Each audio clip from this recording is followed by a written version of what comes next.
I am Linus Walker, 31 years old, and a software developer from Boston. After 3 years of silence, I finally accepted my sister Amanda's invitation to Thanksgiving dinner at her Connecticut mansion. When I walked in, she rolled her eyes and barely acknowledged me. Then something strange happened. Her mother-in-law Margaret froze mid-conversation, staring at me like she had seen a ghost. "That is him?" she whispered, loud enough for everyone to hear. The entire room went silent, all eyes turning to me. If you are watching this, let me know where you are from and subscribe to hear how one dinner changed my family forever. Growing up, Amanda and I were inseparable despite our 4-year age gap. She was my protector, my confidant, and my best friend. As the older sibling, she taught me how to ride a bike, helped me with homework, and scared away the neighborhood bullies who thought I was an easy target because of my skinny frame and thick glasses. We shared everything from secret hideouts in the woods behind our modest suburban home to inside jokes that made no sense to anyone else. Our bond seemed unbreakable. That all changed when our parents' marriage imploded. I was 14, Amanda was 18, and preparing for college. The divorce was ugly, in the way that only the end of a 20-year marriage can be. Screaming matches at midnight. Possessions divided with masking tape down the middle of rooms. Lawyers with predatory smiles, counting billable hours, while our family savings evaporated. The final blow came when we had to choose sides. Amanda, fresh from her high school graduation and heading to Yale in the fall, chose to live with our father. He was the successful one, a financial advisor with connections and a country club membership. I stayed with our mother, who had given up her teaching career to raise us, and was now struggling to find work with a 15-year employment gap on her resume. "Mom needs someone," I told Amanda, the day she packed her things. "Dad has his money. Mom has nobody." Amanda looked at me with an expression I couldn't read. "You always were the sentimental one," she said, and those were the last meaningful words we exchanged for years. While Amanda thrived at Yale, surrounded by the elite and privileged, I spent my high school years helping my mother keep our heads above water. I worked evenings at a local grocery store, weekends mowing lawns, and still managed to graduate with decent grades. Not Ivy League material, but enough to get me into community college with a partial scholarship. I studied computer science during the day and worked as a security guard at night. Sleep became a luxury. Social life became non-existent. But I discovered I had a talent for coding, for solving complex problems that made others give up. By my final year of college, I was freelancing, building websites, and simple applications for local businesses. After graduation, instead of joining a tech company like most of my classmates, I took a risk. I had developed a revolutionary encryption software during my senior project, something that protected data in ways the industry hadn't seen before. With the last of my student loan money, I incorporated a small company I called Line Secure and worked out of my cramped apartment, living on ramen noodles and determination. Those first 2 years were brutal. I pitched to anyone who would listen. I was rejected by 57 investors. I slept on friends' couches when I couldn't make rent. There were nights I questioned everything, wondering if I should just give up and take a safe corporate job. Meanwhile, Amanda's life looked picture perfect on social media. She had met Bradley Richardson during her junior year at Yale. Bradley came from old money, the kind of wealth that's been around so long it doesn't need to announce itself. Their wedding was featured in Boston Magazine. They bought a mansion in Greenwich, Connecticut. She got her MBA and joined a prestigious consulting firm while he worked at his family's investment company. Our communications dwindled to Christmas cards and occasional text messages on birthdays. I didn't tell her about my struggles. She didn't ask. The distance between us grew. Not just geographic, but emotional. Different worlds, different values, different lives. Then, 5 years ago, everything changed for me. A major tech company experienced a devastating data breach that cost them billions. Their CEO found my website and called me personally. Could my solution have prevented this? After a demonstration, they became my first major client. Within 6 months, I had contracts with 5 Fortune 500 companies. By year 3, LineSecure was valued at over $1 billion. I kept a low profile despite the success. No flashy cars or luxury apartments at first. I stayed focused on the work, on building something meaningful. I donated anonymously to the community college that gave me a chance. I set up a fund to help my mother retire comfortably. But I never reached out to Amanda to share my success. Pride, maybe, or just the fear of rejection. The Thanksgiving invitation came as a surprise. A text message, casual, as though we spoke regularly. Annual Thanksgiving at our place. Bradley's family will be there. You should come if you're not busy with your computer stuff. I stared at the message for a long time, emotions swirling. After all these years, was this an olive branch? Or just a perfunctory invitation she hoped I'd decline? Either way, something inside me wanted to see my sister again, to reconnect with the only other person who shared my childhood memories. I bought new clothes for the occasion. Nothing too flashy, but quality pieces that wouldn't stand out among the wealthy crowd I expected. I debated arriving in my Tesla, but opted for a rental car instead. This wasn't about showing off.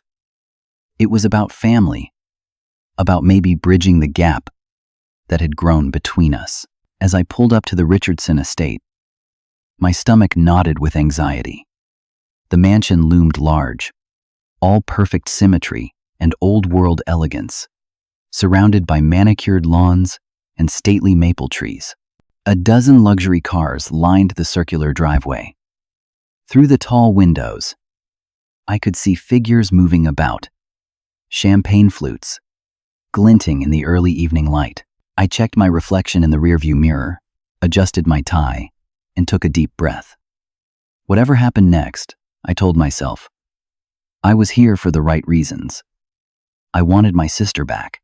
With that thought, I stepped out into the chilly November air and walked toward the door. Hope and trepidation battling within me. The mansion was even more impressive up close. Gothic Revival architecture with intricate stonework and soaring windows that captured the fading November light. The lawn was perfectly manicured, not a blade of grass out of place. Luxury cars lined the circular driveway like an automobile showroom. Bentleys, Maseratis, and BMWs gleamed under tasteful landscape lighting. My rental Toyota looked painfully out of place.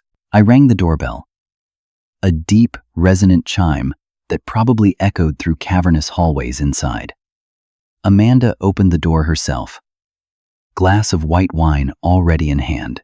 Her hair was shorter than I remembered, styled in an expensive cut that probably cost more than my monthly grocery budget before my company took off. She wore a designer dress that screamed understated wealth. "You actually came," she said, her tone suggesting surprise rather than pleasure. Her eyes swept over me, lingering on my department store shoes. And in a Camry. How quaint. Before I could respond, she turned and called over her shoulder, "Everyone, my brother is here. The one I told you about." The way she said "the one I told you about" made me feel like an exotic specimen rather than family. I followed her into a grand foyer with marble floors and a chandelier that probably cost more than my first apartment. "You remember Bradley," Amanda said, gesturing to a tall man with salt and pepper hair despite being only in his mid-30s. Bradley stepped forward, hand extended. "Good to see you again, Linus." His handshake was firm, his smile seemingly genuine, though his eyes held a hint of discomfort at Amanda's tone. "This is Bradley's family," Amanda continued, waving vaguely toward a group of people clustered near a fireplace large enough to roast an entire deer. "His parents, Margaret and Richard, and his brothers, and their wives. Margaret was a slender woman, with perfectly coiffed silver hair and shrewd eyes that assessed me with uncomfortable intensity. Richard stood tall and distinguished, like an older version of Bradley, with the same jawline but more confidence in his stance. The brothers and their wives were forgettable variations on the same theme. Old money, good breeding, casual disdain disguised as politeness. "So this is the mysterious brother," Margaret said, approaching me with a glass of something amber in her hand. "Amanda rarely mentions you." "Not much to mention," Amanda interjected before I could speak. "Linus has been busy with his little computer job. Fixing websites or something. Right? Software development, actually," I corrected gently. "Same difference." Amanda dismissed with a wave of her hand. "Come meet everyone else. They're dying to meet the elusive Walker sibling." As Amanda paraded me around the room, introducing me to guests whose names blurred together, I noticed the subtle looks exchanged. Pity, curiosity, mild disdain. I was clearly the odd man out, the poor relation brought in for novelty. Amanda's introductions only reinforced this. "This is my brother. He went to community college while working nights as a security guard." So inspirational, right? Or, "Linus here lives in Boston. Not Back Bay or anything. Just a regular neighborhood. Very authentic living." Each introduction came with a backhanded compliment or unnecessary explanation of my presumed circumstances. I smiled through it all, reminding myself that I had come here to reconnect, not to argue. During a lull in the uncomfortable parade, I tried engaging Richard in conversation about the financial markets, a topic I had become well versed in out of necessity as my company grew. "Interesting perspective," Richard said after I offered thoughts on emerging tech stocks. "Though I suspect the view from the sidelines is quite different from being in the game." Before I could clarify that I wasn't exactly on the sidelines, Amanda cut in. "Don't bore Richard with amateur analysis, Linus. He manages billions." She linked her arm through mine, pulling me away. "Let's get you a drink. Something simple. They have beer if that's more your speed." The pattern continued throughout the cocktail hour. Every time I tried to participate in a conversation, Amanda would interrupt, redirect, or subtly undermine me. It was as though she needed to remind everyone, including me, of my place in the hierarchy. Bradley's firm just closed a huge deal with that new security software company everyone's talking about. One of the brothers mentioned during a discussion about investments. I perked up, recognizing an opening to contribute meaningfully. "Actually, I'm familiar with that sector," I began. "Linus tinkers with computers," Amanda interjected with a tight smile. "But I doubt he's familiar with the kind of enterprise-level solutions Bradley deals with. Different leagues entirely." As the evening progressed, I noticed Margaret watching me with increasing interest, her head tilted slightly, as though trying to solve a puzzle. Her scrutiny made me uncomfortable, but I couldn't avoid her in the crowded living room. "Amanda tells us you started some sort of small business," she said when we eventually ended up near each other by the bar. "Good for you. Taking initiative is so important for young men without advantages." "Thank you," I replied, choosing my words carefully.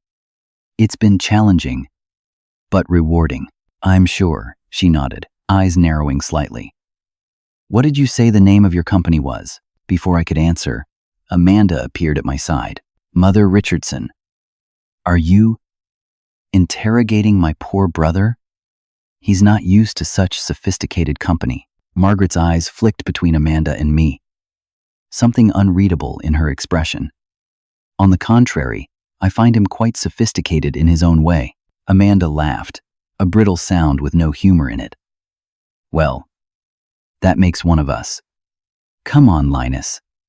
Dinner's about to be served." As she pulled me toward the dining room, she whispered, "Try not to embarrass me. Okay? These people are important to Bradley's career." I bit back a retort, reminding myself why I had come. But my hope for reconciliation was fading with each passive-aggressive comment and dismissive gesture. "You know," Amanda said as we approached the dining table, voice pitched just loud enough for nearby guests to hear, "you could finally make something of yourself if you'd only apply yourself like I did. It's not too late to get a real job at a proper company." The words stung more than they should have. If only she knew. But looking at her smug expression, I wasn't sure it would matter, even if she did. The dining room was a showcase of old-world elegance. A massive mahogany table dominated the space, set with china that probably had its own insurance policy. Crystal glasses caught the light from another ridiculous chandelier, this one dripping with what appeared to be actual crystals. Fresh flower arrangements scented the air, mixing with the aroma of roasted turkey and all the traditional fixings. The seating arrangement placed me between one of Bradley's sisters-in-law, a woman named Catherine who had said perhaps 10 words all evening, and an elderly aunt who was more interested in her dinner roll than conversation. Amanda sat at the far end of the table, occasionally glancing my way, as if to ensure I wasn't embarrassing her with improper fork usage. Small talk flowed around me like water around a stone. Vacation homes in the Hamptons, yacht club memberships, boarding schools for children who looked miserable in the family photos displayed on the sideboard. I smiled and nodded at appropriate intervals while pushing food around my plate, appetite diminishing with each minute. "So, Linus," Richard suddenly addressed me from the head of the table. "Amanda mentioned you work in technology. What's your perspective on where the market is headed? Any trends investors should be watching?" All eyes turned to me. Amanda's narrowed with suspicion. "Well," I began cautiously, "I think we're seeing a significant shift toward prioritizing data security. After the major breaches at several Fortune 500 companies in recent years, businesses are finally taking encryption and security protocols seriously." Richard nodded thoughtfully. "Interesting. Any particular companies leading that charge?" "Several established players are adapting," I responded, deliberately vague. "But some of the most innovative solutions are coming from newer, more specialized firms, like that one Bradley's firm just invested in," Margaret interjected. "What was it called, dear?" Bradley dabbed his mouth with a napkin. "Line Secure. Brilliant technology. Revolutionary approach to encryption. The founder is apparently some kind of genius who built the company from nothing. Very secretive guy, though. Hardly anyone knows what he looks like." I nearly choked on my water. Of all the investment firms that had backed my company in its latest funding round, I had no idea Bradley's was among them. I had delegated much of the investor relations to my executive team years ago, focusing instead on product development and strategic vision. "We're expecting enormous returns," Richard added. "The valuation is already in the billions. And they haven't even gone public yet." "Billions? For a security company?" Amanda scoffed. "Sounds overvalued to me." "Not at all," Richard countered. "Their client list includes half the Fortune 100. The founder solved problems that had stumped the best minds at Google and Microsoft. Brilliant innovator, and young too," Bradley added. "Self-made. Started in his apartment. After college, turned down acquisition offers from every major tech company. Controls the majority stake himself, which is unheard of at this stage." Margaret was staring at me now, her fork suspended halfway to her mouth. "Line Secure," she repeated slowly. "Founded by a young man who built it himself after college." Her eyes widened slightly. "What did you say your full name was, Linus?" "Linus Walker," I replied quietly. The table went silent. Margaret's fork clattered against her plate. "Walker. Linus Walker." She turned to Bradley. "Isn't that the name of the founder? The one everyone's been trying to get meetings with?" Bradley froze, confusion washing over his features as he looked at me with new eyes. "It can't be the same person. Amanda would have mentioned if her brother was." His voice trailed off as understanding dawned. "If her brother was what?" Amanda demanded, looking between us. Margaret leaned forward, eyes locked on me. "Are you the founder of Line Secure?" The company currently valued at $4.7 billion? The silence that followed was deafening. Every eye at the table fixed on me. Expressions ranging from shock to disbelief to sudden, calculated interest. Yes, I said simply. I founded LineSecure 6 years ago. Amanda's wineglass slipped from her fingers, splashing red across the pristine white tablecloth. That's impossible, she whispered. It's not, Bradley said, his voice strange. I've seen the company documents. The founder is listed as L. Walker. I just never made the connection. He turned to Amanda. Your brother is the tech wonderkind everyone in the financial world has been talking about for the past 3 years, but he drives a Camry. Amanda protested weakly, as if this disproved everything. A rental, I clarified. My daily driver is a Tesla Model S. Though I usually take the subway to work, Richard was looking at me like he was seeing me for the first time. We have been trying to arrange a meeting with you for months. Our firm would love to increase our position in your next funding round. Wait, Amanda interrupted, her voice rising. Are you saying my brother is rich? Like, actually rich? Not just rich, Margaret said, a hint of satisfaction in her tone. If the company goes public at its projected valuation, he'll be a billionaire. Self-made. The table erupted in exclamations and questions. Everyone talking at once. Everyone suddenly desperate for my attention. Everyone except Amanda, who sat frozen in her chair, face drained of color, looking like she might be sick. I met her eyes across the table, seeing the shock and embarrassment and confusion swirling there. For years, I had imagined this moment, fantasized about the look on her face when she realized what I had accomplished. I thought it would feel like victory. Instead, watching her struggle to process this new reality, I felt hollow. The triumphant revelation I had secretly craved had arrived. But sitting there, surrounded by people who valued me only for my net worth, I realized it wasn't the validation I had been seeking all along. The atmosphere in the dining room transformed instantly. Where there had been dismissive glances and barely concealed disdain, now there were eager smiles and rapt attention. Richard abandoned all pretense of interest in anyone else, peppering me with questions about LineSecure's technology and growth trajectory. Bradley's brothers, who had barely acknowledged my existence earlier, suddenly recalled having read about my company in the Wall Street Journal and Fortune magazine. We should set up a proper meeting, Richard said, pulling a business card from his pocket. My firm has a dedicated fund for disruptive technologies. We could explore a more significant investment position. Margaret touched my arm lightly. You must come sailing with us next summer. We have a lovely yacht in Newport, so much more civilized than those garish boats the nouveau riche prefer. The irony wasn't lost on me. An hour ago, I was the poor relation to be tolerated. Now I was being claimed as one of their own, invited into their exclusive world, not because of who I was, but because of what I was worth. Through it all, Amanda remained silent, her expressions cycling through shock, disbelief, and something that looked like betrayal. She picked at her food, avoiding eye contact with everyone, especially me. Excuse me, she said abruptly, pushing back from the table. I need to check on dessert. She fled to the kitchen, the swing door closing behind her with more force than necessary. The conversation barely paused at her departure.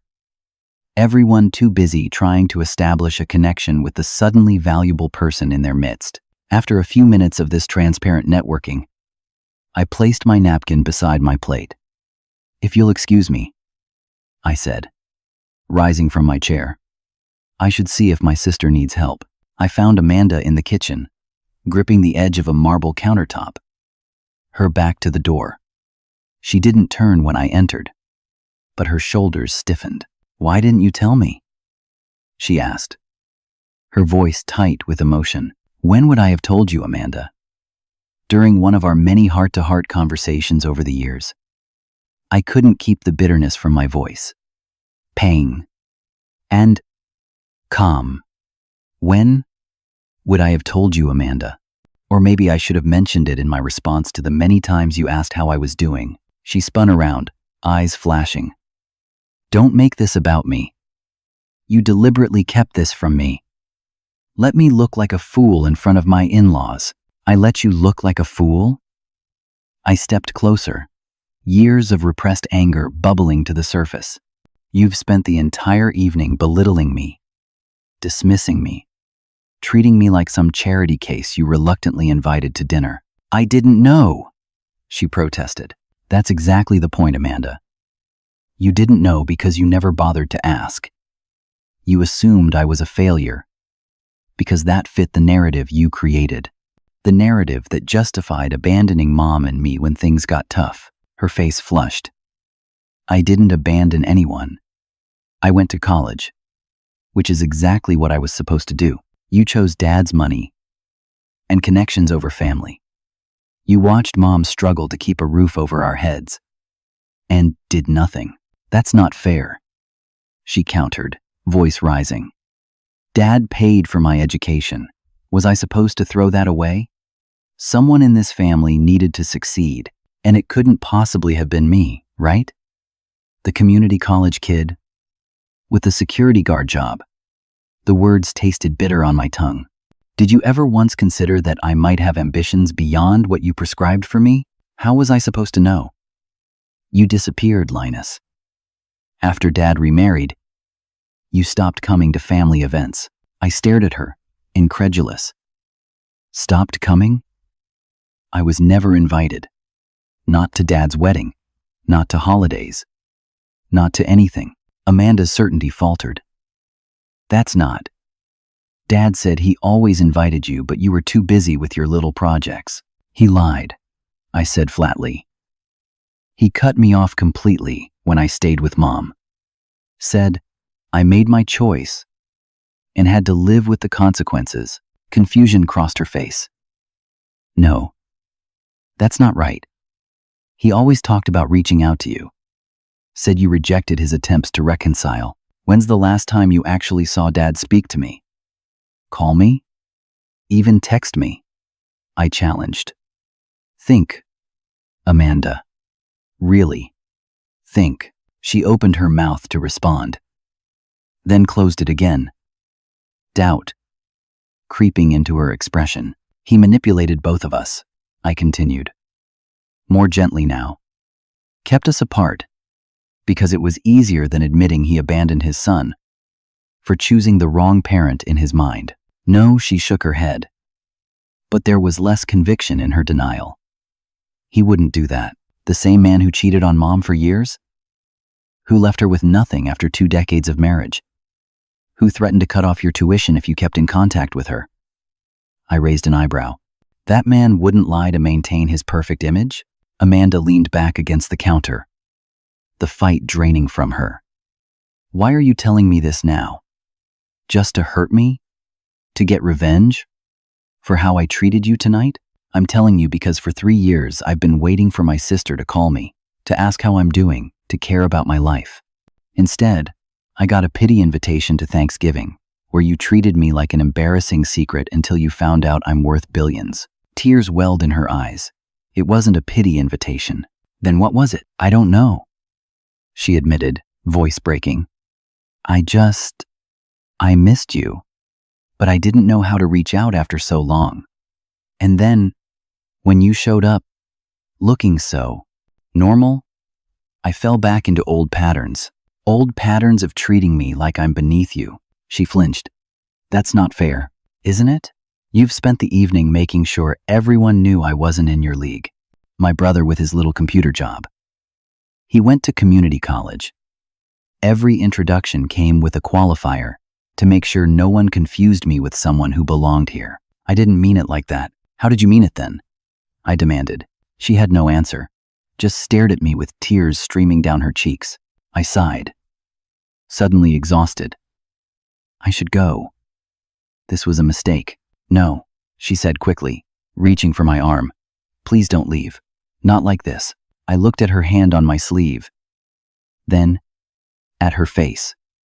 The sister I remembered from childhood, was nowhere to be found in this polished, status-conscious woman. Had she always been this way, and I just hadn't seen it? Or had the years in this world of wealth and privilege changed her into someone I no longer recognized? Why should I stay? I asked quietly. So, your in-laws can pitch me investment opportunities? So, you can pretend we're close when it benefits your social standing? Because we're family, she whispered. Isn't that why you came in the first place? The question hit me hard because she was right. Despite everything, I had come hoping to reconnect with my only sibling, the person who shared my childhood memories, who once knew me better than anyone. I don't know if that's enough anymore, I said honestly.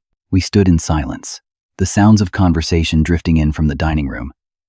I was torn between walking out and giving her one more chance, between the vindication of leaving her to explain my absence to her in-laws and the small hope that somewhere beneath the surface, my sister still existed. The kitchen door swung open before I could decide. Margaret stood in the doorway, taking in the scene with shrewd eyes. Everything all right in here?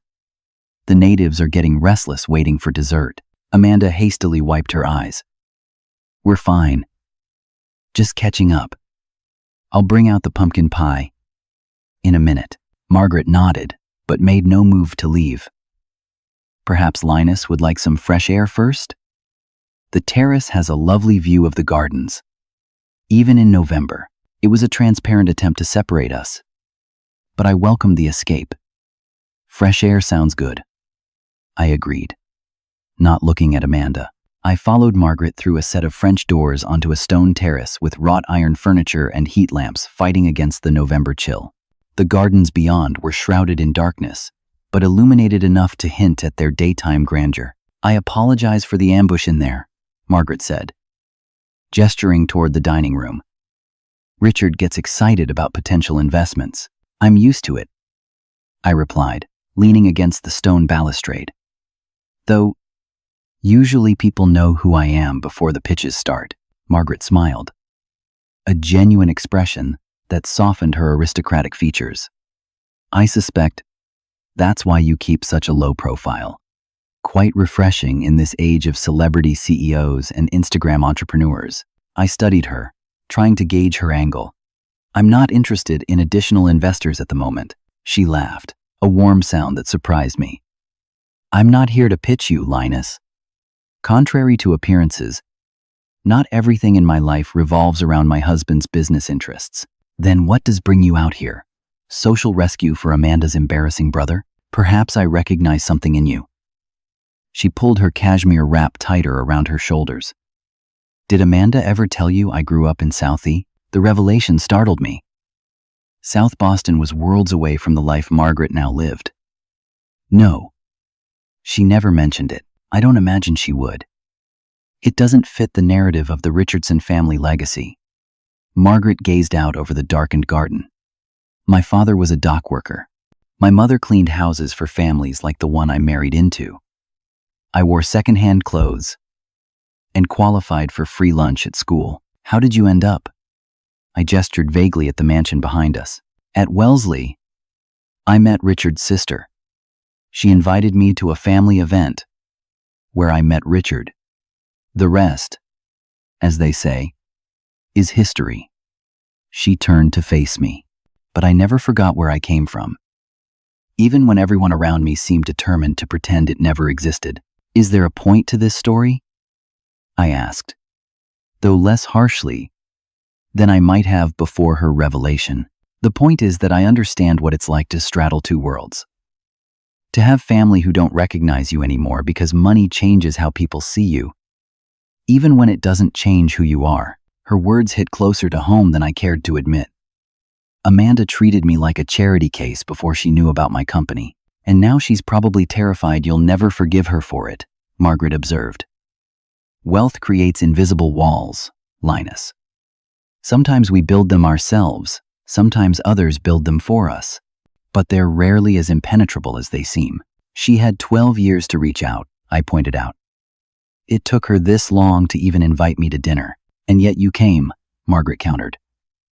Despite everything, You showed up hoping for reconciliation. Why is that? I wonder.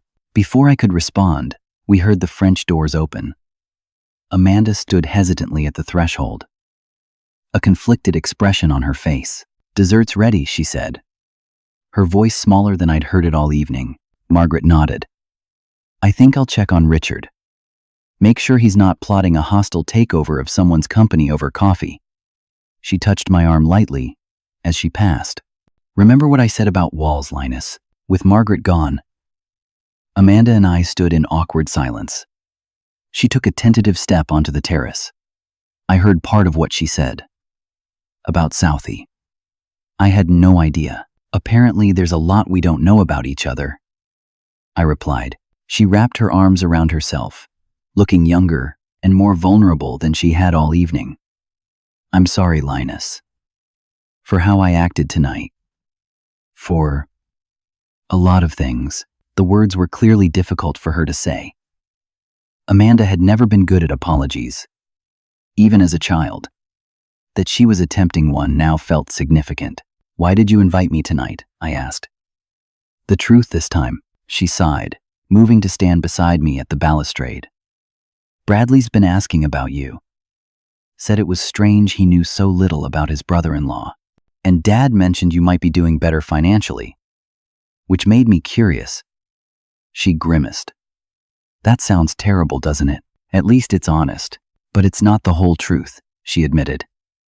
"I've been thinking about you more lately, wondering what you were up to. If you were happy." She glanced at me. "I saw Mom last month." This surprised me. "You saw Mom? Why?" "I ran into her at the hospital. I was there for a friend's baby. She was visiting a colleague." Amanda stared out into the darkness. "It was awkward at first, but then we got coffee in the cafeteria. She showed me pictures of you at some tech conference, talked about how proud she was of you. She never told me she saw you. I asked her not to. I wasn't ready to." She trailed off, struggling to find the words. "To admit you missed part of your family?" I suggested. She nodded slowly. "Dad always made it seem like choosing meant completely cutting ties. Like loyalty required exclusivity, and you believed him. He was very convincing," she said softly. "But seeing Mom, hearing her talk about you without bitterness or resentment, it made me question things. I studied my sister's profile, seeing glimpses of the girl I'd known beneath the polished exterior. Why didn't you ask me about my company? If Dad hinted I was doing well financially, why keep treating me like a failure?" Amanda's laugh was hollow. "Pride? Habit? Fear that if I acknowledged your success, I'd have to face how wrongly I've treated you." She turned to me, eyes shining with unshed tears. "I built this perfect life, Linus. Perfect husband, perfect home, perfect career. Admitting I failed at being a decent sister didn't fit the narrative." Her honesty disarmed me. I had come expecting denials and deflections, not vulnerability. "I'm not asking for forgiveness," she continued when I didn't respond. "I probably don't deserve it, but I would like to hear your side of things. If you're willing to tell me." I considered her request, weighing years of hurt against the tentative olive branch she was extending. Margaret's words about walls echoed in my mind. Some barriers exist only because we maintain them. "It's a long story," I warned. A small, genuine smile touched her lips. "We have pumpkin pie waiting." I found myself returning her smile, however cautiously. "Lead the way." As we walked back toward the house, I felt something shift between us. Not forgiveness exactly. Not yet. But perhaps the beginning of a path that might eventually lead there. The dining room had emptied, guests dispersing to the living room for after-dinner drinks and networking. Amanda led me past them to a small study off the main hallway. The room was clearly a sanctuary from the grandeur of the rest of the house. Worn leather chairs, bookshelves crammed with paperbacks rather than leather-bound classics for show. A desk cluttered with actual work rather than arranged for aesthetic perfection. "Bradley's space," Amanda explained, setting down 2 plates of pie and closing the door. the one room his mother wasn't allowed to decorate. I sank into one of the leather chairs, surprisingly comfortable after the rigid formality of the dining room seating. Amanda took the chair opposite, kicking off her heels with a sigh of relief. "So," she said, picking up her fork but not eating. "Tell me what really happened after I left for Yale." I took a deep breath, organizing thoughts I'd never expected to share with her. Mom struggled more than you knew. The divorce settlement wasn't as generous as Dad led everyone to believe. He fought her on alimony, claimed his business was underperforming to reduce the payout. Amanda frowned. He told me he was supporting her completely, that she was just bad with money. Classic Dad, I said without humor. She worked 3 jobs that first year. Substitute teaching during the day, retail evenings, weekend administrative work wherever she could find it. I picked up as many hours as I could at the grocery store. But it wasn't enough. We nearly lost the house twice. Why didn't you tell me? Amanda asked, distress evident in her voice. I tried. The first semester you were at Yale, I called you crying because the electricity had been shut off. You said you were too busy with midterms to deal with drama at home. She closed her eyes briefly, pain crossing her features. I remember that call. Dad had just told me Mom was exaggerating their financial problems to manipulate him. I believed him. After that, it seemed pointless to try again. I continued. You had chosen your side. I had chosen mine. It wasn't supposed to be about sides. She whispered, but it was. Dad made sure of that. I took a bite of pie, needing the moment to compose myself. Anyway, we survived. Mom eventually got a full-time teaching position. I worked my way through community college. Things stabilized, and then, you started your company? I nodded. My senior project at college. A new approach to data encryption that solved problems the industry had been struggling with for years. I knew it was valuable, but no one would take a chance on a kid from nowhere with no connections. So what changed? Persistence. Luck. Desperation. I smiled ruefully. I maxed out credit cards, slept in my car some nights, ate ramen for months on end. Cold. Called potential clients until I was hoarse. Got rejected by 57 investors before one finally saw the potential. Amanda looked stricken. You were homeless? While I was posting vacation photos from the Amalfi Coast? Not exactly homeless. Just temporarily between stable housing situations. I tried to lighten the moment, seeing the guilt washing over her. It worked out in the end, but I should have been there for you. She set her plate aside, pie untouched. All those years, I was so wrapped up in my own life, in proving myself to Dad, and fitting into Bradley's world. Why did you need to prove yourself to Dad? I asked, genuinely curious. You were always the golden child. Straight as, athletic, popular, everything he wanted. In a daughter. Amanda's laugh was bitter. Are you kidding? Nothing was ever good enough for him. My A could have been an A+. My tennis trophies should have been national, not regional. And once I was at Yale, the pressure only increased. But you always seemed to thrive under pressure. I got better at faking it. She rubbed her temples. You want to know something pathetic? He used to compare me to you all the time. This revelation shocked me. To me? But he practically disowned me. Publicly, yes. But privately, he'd say things like, your brother wouldn't give up this easily. Or, Linus would have solved this problem by now. It drove me crazy because I couldn't figure out why he'd hold you up as an income example while simultaneously cutting you out of his life. I sat back, processing this information. That's incredibly manipulative. That's Dad. She agreed. I realize now he was playing us against each other, keeping us separate so we couldn't compare notes. Realize what he was doing. We sat in silence for a moment. The weight of years of misunderstanding between us. When did Line Secure take off? She finally asked. 3 years ago. A major tech company had a catastrophic data breach. Their CEO found my website and called me directly. After that, everything changed practically overnight. Suddenly, investors were calling me, not the other way around.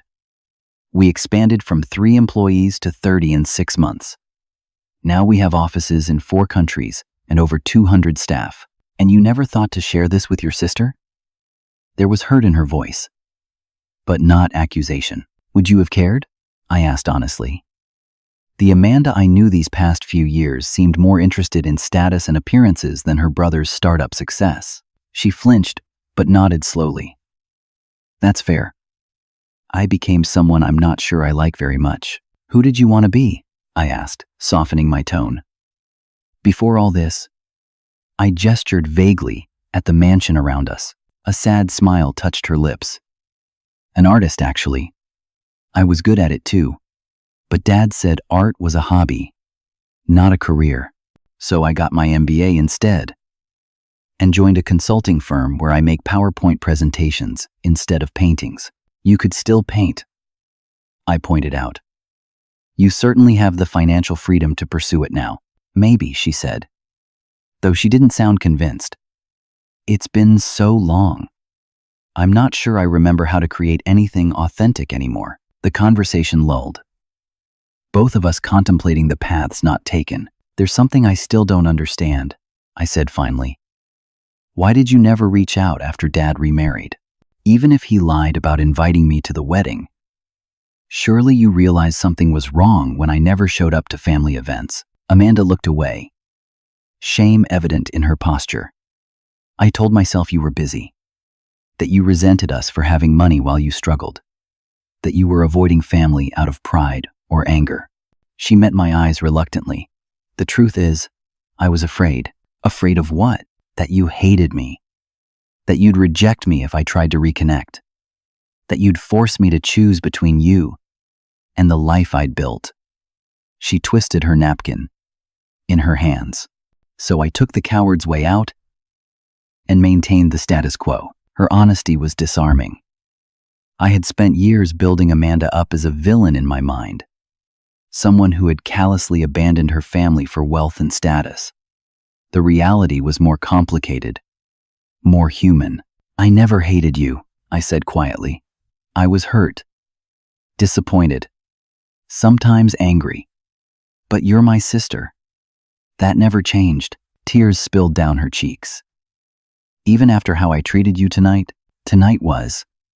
I searched for the right words. A wake-up call, maybe. For both of us. Can we start over? She asked, voice barely above a whisper. Not pretend the past didn't happen, but maybe move forward differently? I considered her question carefully. Years of hurt couldn't be erased in one conversation. Trust, once broken, didn't mend easily. But sitting across from my sister, seeing genuine remorse and vulnerability instead of the polished facade she had maintained all evening, I found myself wanting to try. I'd like that, I said finally. Though I can't promise it will be easy. Relief washed over her features. I don't expect easy, just possible. A knock at the door interrupted us. Bradley poked his head in, expression apologetic. Sorry to intrude, but people are asking where you both disappeared to. Your mother-in-law in particular. Amanda. Amanda rolled her eyes, but there was fondness rather than irritation in the gesture. Tell them we'll be right out. After Bradley left, she turned back to me. Ready to face the vultures? They're probably planning how to get you on their charity boards as we speak. I smiled. The first genuine one of the evening. Let them try. I'm notoriously selective about where I donate my time and money. She stood, smoothing her dress. Just so you know, I won't be mentioning your company to anyone. That's your information to share. Or not. The consideration surprised and touched me. Thank you. As we walked back to the living room, side by side rather than Amanda leading and me following. I felt a subtle shift in our dynamic. The walls weren't gone, but perhaps we had found a door, slightly ajar, with the possibility of opening wider. 6 months later, I stood in my Boston loft, watching as Amanda arranged a cheese board with the same precision she once applied to PowerPoint presentations.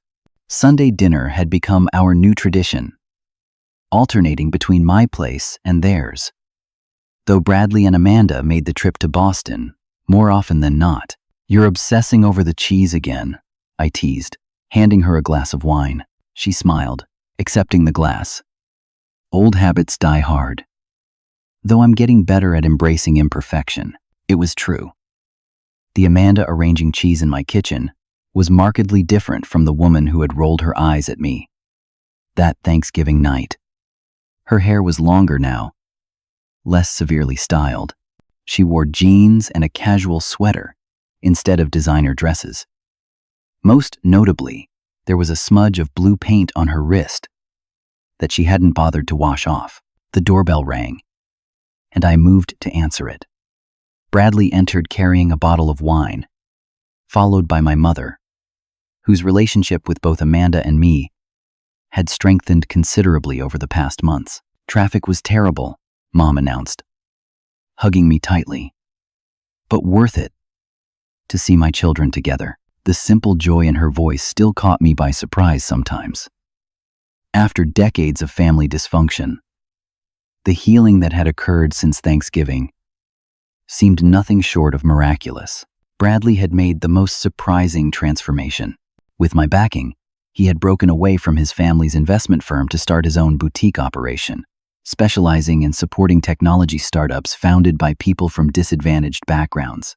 The decision had initially horrified his parents, but ultimately earned their grudging respect when his first 3 investments showed promising returns.